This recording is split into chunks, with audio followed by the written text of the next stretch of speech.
हे काटेकणग आहे, ते आमच्या गावी भेटतात. ते उपासाला खाऊ शकतो आपण. त्याची आज आपण रेसिपी बनवणार आहोत उपासासाठी. हे बॉईल करून घेतलं आहे आता मी. त्यांना आता सोलून घेणार. हे असं आपण सोलून घेतलेलं आहे पूर्ण.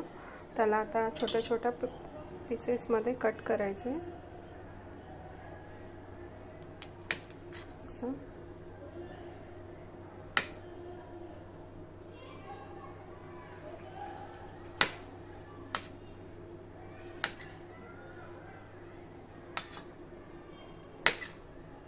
असं सर्व कट करून घ्यायचे. छोटे छोटे पीसेस कट करून घेतलेले आहेत. त्यानंतर कढई तापायला ठेवली.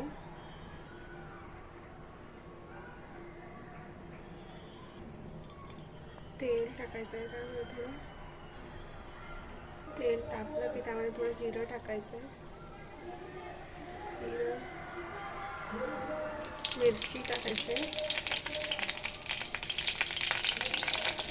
थोडंसं हलवायचं. हे टाकून छोटे छोटे तुकडे टाकून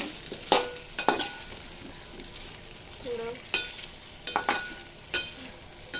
परतून घ्यायचं आहे.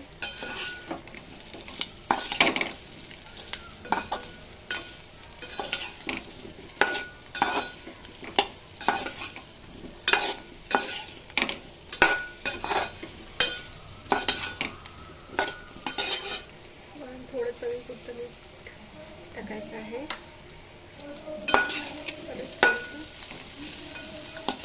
परतून घ्यायचं.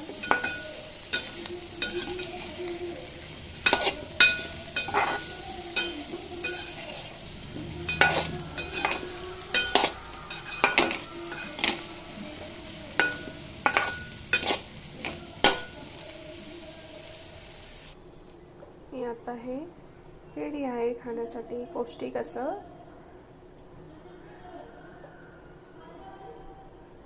उपासाला खाऊ शकता तुम्ही.